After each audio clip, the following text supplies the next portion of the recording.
Edward Fane's Rosebud by Nathaniel Hawthorne. There is hardly a more difficult exercise of fancy than, while gazing at a figure of melancholy age, to recreate its youth, and without entirely obliterating the identity of form and features to restore those graces which time has snatched away. Some old people, especially women, so age-worn and woeful are they, seem never to have been young and gay. It is easier to conceive that such gloomy phantoms were sent into the world as withered and decrepit as we behold them now, with sympathies only for pain and grief, to watch at deathbeds and weep at funerals. Even the sable garments of their widowhood appear essential to their existence, all their attributes combine to render them darksome shadows creeping strangely amid the sunshine of human life.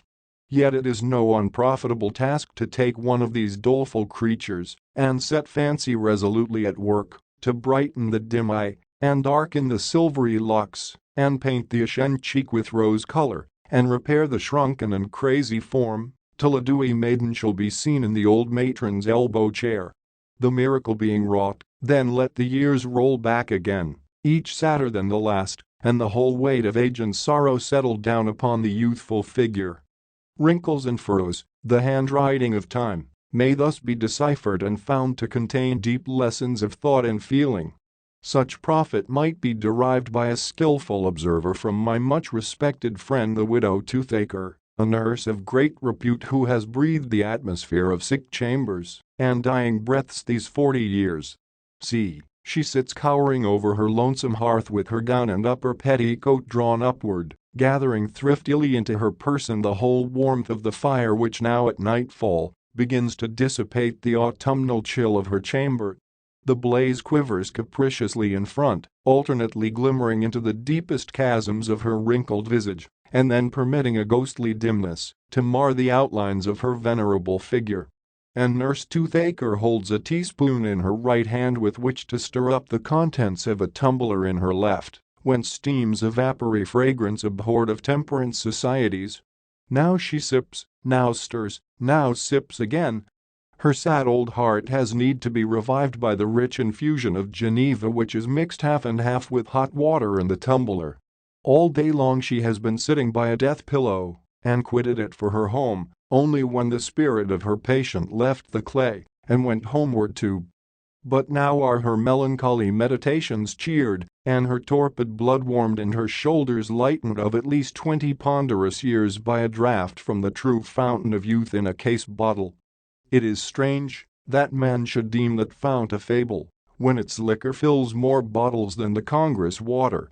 Sip it again, good nurse, and see whether a second draught will not take off another score of years, and perhaps 10 more, and show us in your high-backed chair the blooming damsel who plighted troths with Edward Fane. Get you gone, age and widowhood. Come back, unwedded youth. But, alas, the charm will not work. In spite of fancy's most potent spell, I can see only an old dame cowering over the fire, a picture of decay and desolation, while the November blast roars at her in the chimney and fitful showers rush suddenly against the window. Yet there was a time when Rose Grafton, such was the pretty maiden name of Nurse Toothaker, possessed beauty that would have gladdened this dim and dismal chamber as with sunshine. It won for her the heart of Edward Fane, who has since made so great a figure in the world and is now a grand old gentleman with powdered hair and as gouty as a lord. These early lovers thought to have walked hand in hand through life. They had wept together for Edward's little sister Mary, whom Rose tended in her sickness, partly because she was the sweetest child that ever lived or died, but more for love of him. She was but 3 years old. Being such an infant, death could not embody his terrors in her little corpse, nor did Rose fear to touch the dead child's brow, though chill, as she curled the silken hair around it, nor to take her tiny hand and clasp a flower within its fingers. Afterward, when she looked through the pane of glass in the coffin lid and beheld Mary's face, it seemed not so much like death or life as like a waxwork wrought into the perfect image of a child asleep and dreaming of its mother's smile. Rose thought her too fair a thing to be hidden in the grave and wondered that an angel did not snatch up little Mary's coffin and bear the slumbering babe to heaven and bid her wake immortal. But when the sods were laid on little Mary, the heart of Rose was troubled. She shuddered at the fantasy that in grasping the child's cold fingers her virgin hand had exchanged a first greeting with mortality and could never lose the earthy taint. How many a greeting since! But as yet she was a fair young girl with the dewdrops of fresh feeling in her bosom, and, instead of Rose, which seemed too mature a name for her half-opened beauty, her lover called her Rosebud. The rosebud was destined never to bloom for Edward Fane. His mother was a rich and haughty dame with all the aristocratic prejudices of colonial times. She scorned Rose Grafton's humble parentage and caused her son to break his faith, though, had she let him choose, he would have prized his rosebud above the richest diamond. The lovers parted and have seldom met again. Both may have visited the same mansions, but not at the same time, for one was bidden to the festal hall and the other to the sick chamber. He was the guest of pleasure and prosperity, and she of anguish. Rose, after their separation, was long secluded within the dwelling of Mr. Toothaker, whom she married with the revengeful hope of breaking her false lover's heart. She went to her bridegroom's arms with bitterer tears, they say, than young girls ought to shed at the threshold of the bridal chamber. Yet, though her husband's head was getting gray, and his heart had been chilled with an autumnal frost, Rose soon began to love him and wondered at her own conjugal affection. He was all she had to love. There were no children. In a year or two poor Mr. Toothaker was visited with a wearisome infirmity which settled in his joints and made him weaker than a child. He crept forth about his business and came home at dinner time and eventide, not with the manly tread that gladdens a wife's heart, but slowly, feebly, jotting down each dull footstep with a melancholy dub of his staff. We must pardon his pretty wife if she sometimes blushed to own him. Her visitors, when they heard him coming, looked for the appearance of some old man, but he dragged his nerveless limbs into the parlor, and there was Mr. Toothaker. The disease increasing, he never went into the sunshine save with a staff in his right hand and his left on his wife's shoulder, bearing heavily downward like a dead man's hand. Thus, a slender woman still looking maidenlike, she supported his tall, broad-chested frame along the pathway of their little garden and plucked the roses for her gray-haired husband and spoke soothingly, as to an infant. His mind was palsied with his body. Its utmost energy was peevishness. In a few months more she helped him up the staircase with a pause at every step and a longer one upon the landing place, and a heavy glance behind as he crossed the threshold of his chamber. He knew, poor man, that the precincts of those four walls would thenceforth be his world, his home, his tomb, at once a dwelling and a burial place, till he were born to a darker and a narrower one. But Rose was with him in the tomb. He leaned upon her in his daily passage from the bed to the chair by the fireside, and back again from the weary chair to the joyless bed, his bed and hers, their marriage bed, till even this short journey ceased, and his head lay all day upon the pillow, and hers all night beside it. How long poor Mr. Toothaker was kept in misery! Death seemed to draw near the door, and often to lift the latch, and sometimes to thrust his ugly skull into the chamber, nodding to Rose and pointing at her husband, but still delayed to enter. "This bedridden wretch cannot escape me," quoth Death. "I will go forth and run a race with the swift and fight a battle with the strong, and come back for Toothaker at my leisure." Oh, when the deliverer came so near, in the dull anguish of her worn-out sympathies, did she never long to cry, "Death, come in"?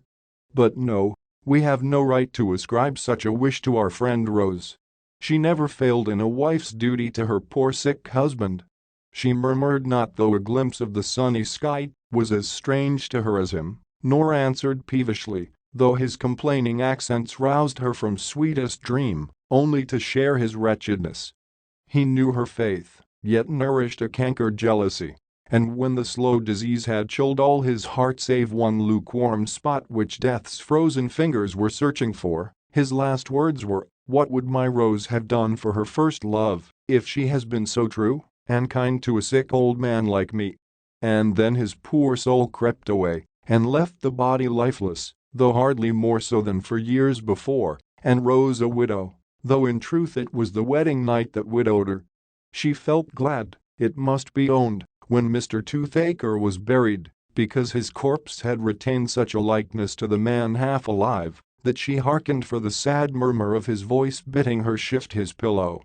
But all through the next winter, though the grave had held him many a month, she fancied him calling from that cold bed, "Rose, Rose, come put a blanket on my feet." So now the Rosebud was the widow Toothaker. Her troubles had come early and, tedious as they seemed, had passed before all her bloom was fled. She was still fair enough to captivate a bachelor, or with a widow's cheerful gravity she might have won a widower, stealing into his heart in the very guise of his dead wife. But the widow Toothaker had no such projects. By her watchings and continual cares her heart had become knit to her first husband with a constancy which changed its very nature and made her love him for his infirmities and infirmity for his sake. When the palsied old man was gone, even her early lover could not have supplied his place. She had dwelt in a sick chamber and been the companion of a half-dead wretch till she could scarcely breathe in a free air and felt ill at ease with the healthy and the happy.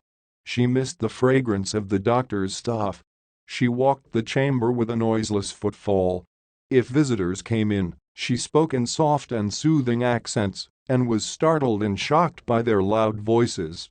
Often in the lonesome evening she looked timorously from the fireside to the bed, with almost a hope of recognizing a ghastly face upon the pillow.